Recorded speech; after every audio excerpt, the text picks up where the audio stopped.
Hello दोस्तों, digital blog में आप लोगों का बहुत बहुत स्वागत है। आज हम बात करने जा रहे हैं चोर बाज़ार के बारे में। लेकिन मैं आपको चोर बाज़ार घुमाऊंगा नहीं, हाँ क्लिप जरूर दिखाऊंगा वीडियो चोर बाज़ार के। लेकिन इस वीडियो का मकसद है आपको चोर बाज़ार के बारे में वो जानकारी देना जो अक्सर आप कमेंट में पूछते हैं।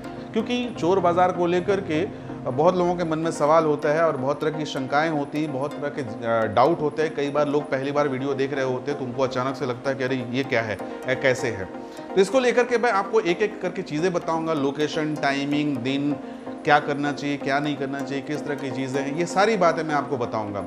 सबसे पहले मैं बात कर रहा हूँ चोर बाज़ार दिल्ली की। दिल्ली में दो चोर बाज़ार है। एक चोर बाज़ार है आपको जामा मस्जिद के पीछे मीना बाज़ार के पास में लगता है, और एक चोर बाज़ार है जो कि एक्चुअल में चोर बाज़ार नहीं है, उसको कहते हैं पटरी मार्केट या फिर रघुवीर नगर पटरी मार्केट या फिर गुजराती मार्केट भी कहते हैं। और ख़ास तौर पे ये मार्केट बहुत पुराना है, 70 साल पहले से लगभग यहाँ पर मार्केट, यानी कि देश की जब आज़ादी हुई थी तब से ही ये मार्केट लग रहा। और ये कपड़ों का मार्केट है। ये तो यूट्यूबर्स ने वहाँ जा करके कहीं ना कहीं इलेक्ट्रॉनिक गैजेट्स का ऐसा क्रेज़ बना दिया कि आज वो कपड़े वाले जो दुकानदार है वो लोग भी अपने साथ में कुछ ना कुछ कबाड़ी टाइप के मोबाइल्स और कुछ ना कुछ इलेक्ट्रॉनिक चीज़ें रखते हैं या घरेलू चीज़ें रखने लगे हैं, जिससे कि लोग अट्रैक्ट होते हैं। इसलिए भी उसको चोर बाज़ार आजकल कहा जाता है। हालांकि चोर बाज़ार नहीं है, लेकिन अब चोरी के सामान कुछ कुछ बिकने लगे हैं। चलिए एक एक करके शुरू करते हैं। सबसे पहले जामा मस्जिद की बात करें। जामा मस्जिद चोर बाज़ार जो है वो कहाँ पर है मैं आपको बता दूं। जो लोग बाहर से आते हैं, आप कहीं से भी आइए, 3 उसके लैंडमार्क है। सबसे बड़ा लैंडमार्क तो जामा मस्जिद है, लेकिन हो सकता है आपके दिमाग में आए कि जामा मस्जिद है कहाँ। तो जामा मस्जिद जो है वो चांदनी चौक के पास में है। अगर चांदनी चौक कहाँ है ये भी पता नहीं चल रहा है तो सबसे आसान है लाल किला, रेड फोर्ट। ये तीनों जो है एक दूसरे के आमने सामने ही है और ये सभी एक जगह पर ही है। तो आपकी जो रेड फोर्ट के सामने चांदनी चौक है, चांदनी चौक के बाजू में आपका जामा मस्जिद है, और जामा मस्जिद के बाजू में 2 मार्केट है। एक मार्केट है मीना बाज़ार जो चोर बाज़ार नहीं है। ये मीना बाज़ार हर दिन लगता है, हर दिन भीड़ होती है और काफ़ी भीड़ होती है। बट इस मीना बाज़ार में बहुत सस्ती चीज़ें मिलती भी है। 100-150 में जूते मिल जाते हैं, बहुत सस्ती चीज़ें मिलती है। बट वो चोर बाज़ार बिल्कुल भी नहीं है। यहाँ पर चोर बाज़ार जो है ख़ास तौर पर वहाँ पर एक रात्रि कालीन में जो लोग गरीब लोगों को ठहरने की जगह होती है, उसको कुछ कहते हैं, शेल्टर कहते हैं, होम शेल्टर कहते हैं। तो उस टाइप की एक जगह बनी हुई है। वहाँ पर सिर्फ रविवार को सुबह में करीब 5 बजे से लेकर के 8 से 9 बजे तक ये मार्केट लगती है, वो भी अगर पुलिस वाले लगाने दे तो। इस मार्केट की दिक्कत ये है कि अब डे बाय डे ये मार्केट जो है बड़ा लुका छुपी टाइप से गेम होता रहता है। यहाँ पुलिस वाले कभी भगाते हैं, कभी लगाते हैं, कभी भगाते हैं। तो जब भी आप जाएं तो इसकी गारंटी नहीं है कि वो मार्केट मिल ही जाए। हो सकता है वो लोग इधर भागदौड़ करते हुए नजर आ जाए, लेकिन 5 बजे से लगभग 8 से 9 बजे ही इसका प्राइम टाइम है। उसके बाद आपको मार्केट की रौनक नहीं मिलेगी। इसमें यहाँ पर आपको चोरी के सामान मिलते हैं। और ये जामा मस्जिद का जो पीछे वाला मार्केट है, ये मार्केट फेमस है इलेक्ट्रॉनिक गैजेट्स के लिए।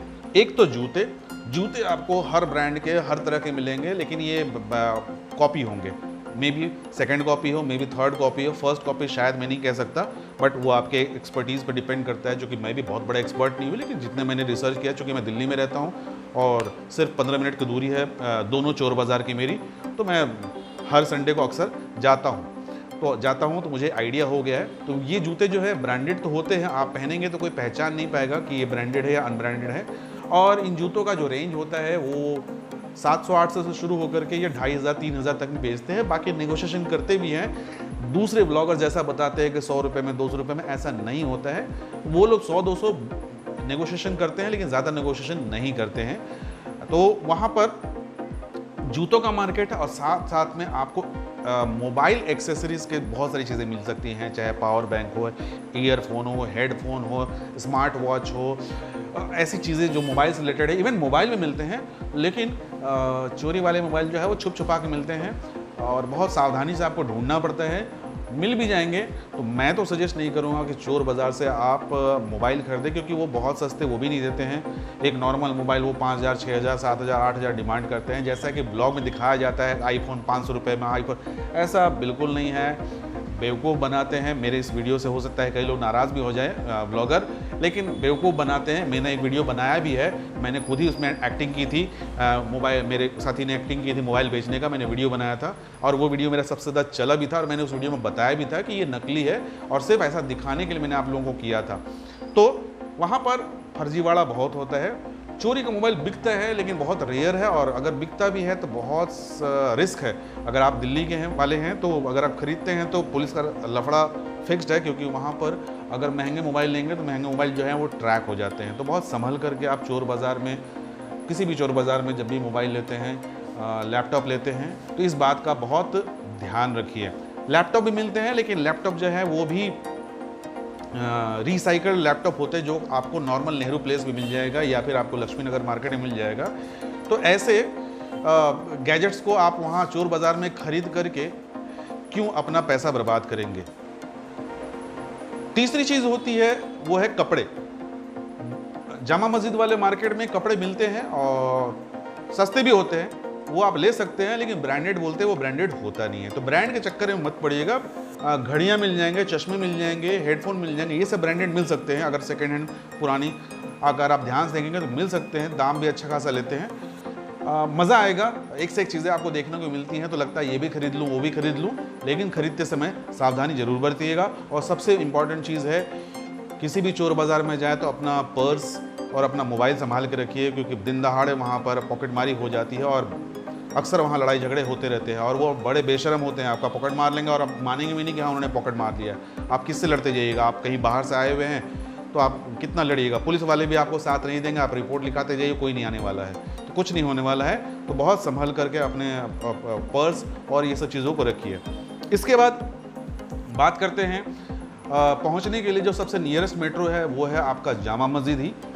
जो मेट्रो है वो वॉयलेट लाइन पड़ता है और जामा मस्जिद का गेट नंबर 2 नॉर्मली चोर बाज़ार के ठीक सामने खुलता है, लेकिन अभी कोरोना के समय में गेट नंबर 2 बंद है, गेट नंबर 4 ओपन है, वो भी पास में ही है। तो गेट नंबर 4 या गेट नंबर 2 से निकलेंगे तो आप या तो किसी से पूछ लीजिए अगर बिल्कुल ही आप अननोन है, और अगर आप अननोन नहीं है तो बिल्कुल पास में ही वो चोर बाज़ार पड़ता है। आप वॉक करते हुए 2 मिनट के अंदर में चोर बाज़ार में एंटर कर जाएंगे। जहाँ तक मेरी जानकारी है, मैंने आपको जामा मस्जिद के बारे में बता दिया। और जामा मस्जिद चोर बाज़ार में पहुँचने के लिए दिल्ली के हर कोने से बसेस मिलती है। सबसे सस्ता उपाय है, 15 रुपये में आप पकड़िए, दिल्ली के किसी भी कोने से हैं आप। नई दिल्ली वाला जो बस है या फिर पुरानी दिल्ली वाली बस है, ये सब पकड़ लीजिए, कश्मीरी गेट की बस है, ये सारी बसेस लगभग जो है वो जामा मस्जिद या चांदनी चौक होके ही गुजरती है। तो या फिर दिल्ली गेट भी पहुंच सकते हैं, तो वहाँ से भी वॉकिंग डिस्टेंस पे ही है। बल्कि वहाँ पर आपको और भी किताबों का भी मार्केट है, वो भी आप देख सकते हैं, संडे को वो भी लगता है, तो वहाँ भी आप परचेजिंग कर सकते हैं। अब बात करते हैं रघुवीर नगर की। रघुवीर नगर जो है वो बिल्कुल ही अलग टाइप का मार्केट है। अगर कंपेयर करें जामा मस्जिद से, तो जामा मस्जिद बिल्कुल एक गलियारे में ही वो चोर बाज़ार है, बस एक गलियारे में ही बस। उसके अलावा जो मार्केट है वो नॉर्मल मार्केट है, उसको चोर बाज़ार लोग कहते हैं लेकिन है चोर बाज़ार नहीं। लेकिन रघुवीर नगर मार्केट जो है बहुत ही फैला हुआ है। अगर आप में पेशेंस है तो आप पूरा रघुवीर नगर मार्केट घूम सकते हैं। अगर पेशेंस नहीं है तो एक दिन में आप नहीं घूम सकते हैं, परेशान हो जाएंगे, क्योंकि वो गलियों में लगता है, मोहल्ले में लगता है, और सारे के सारे गुजराती लोग हैं, वो अलग गुजराती भाषा में बात करेंगे, आपको समझ में नहीं आएगा। यहाँ भी पॉकेटमारी ज़बरदस्त होती है, इसलिए यहाँ भी संभल के जाइए।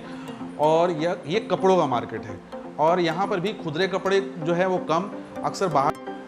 रघुवीर नगर मेनली कपड़ों के लिए फेमस है, लेकिन लॉकडाउन के बाद से थोड़ा इसका क्रेज़ बढ़ गया है। इस कारण से अब लोग इलेक्ट्रॉनिक सामान और कई सारी चीज़ें भी रखते हैं।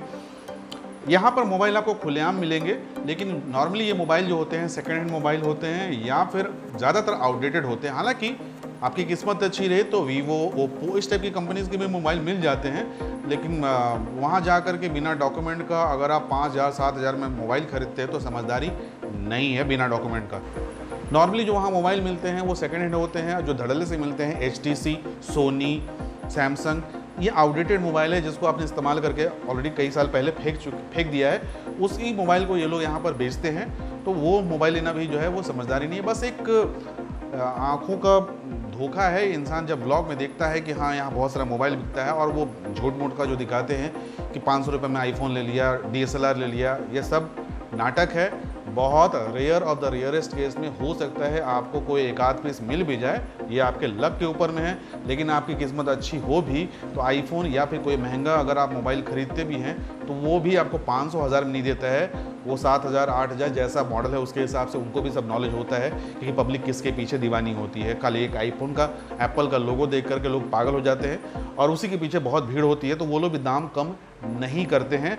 तो मुझे लगता है कि आप इतना महंगा मोबाइल चोर बाज़ार या पटरी मार्केट या इस टाइप के मार्केट में खरीदते हैं तो आप रिस्क लेते हैं, आप आराम से ट्रैक हो जाएंगे।